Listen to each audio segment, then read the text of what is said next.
Hi, good morning everyone. I am Jasmine A. Valdez and this is our daily devotion. And our topic for today is all about paano lumalim sa Biblia. This is a special series, 6 out of 10. So, Abrahamic Covenant. So, in Genesis 12:1-3, it says here, the Lord had said to Abram, go from your country, your people, and your father's household to the land I will show you. I will make you into a great nation, and I will bless you. I will make your name great, and you will be a blessing. I will bless those who bless you, and whoever curses you, I will curse. And all peoples on earth will be blessed through you. So, we need to know that it is actually a foundational promise God made to Abraham, outlining blessings that would extend to all nations through his descendants.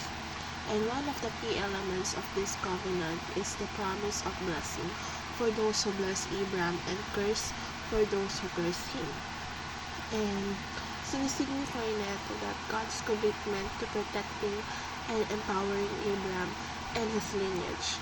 So, this covenant implication extend beyond Abraham's immediate family.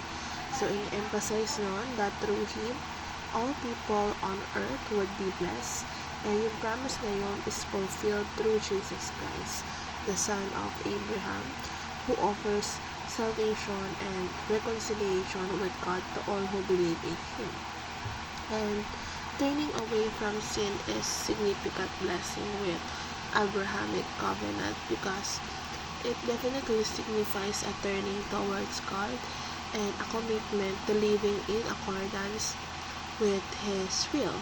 So this act of repentance is definitely essential for receiving the blessings of the covenant, which includes the gift of salvation and the promise of a restored relationship with God.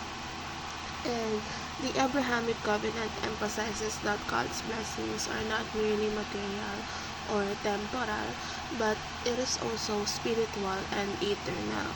And by turning away from sin and embracing God's grace, individuals definitely experience a transformation of their hearts and minds. And those individuals is us. So it definitely leads us to a life of righteousness and peace.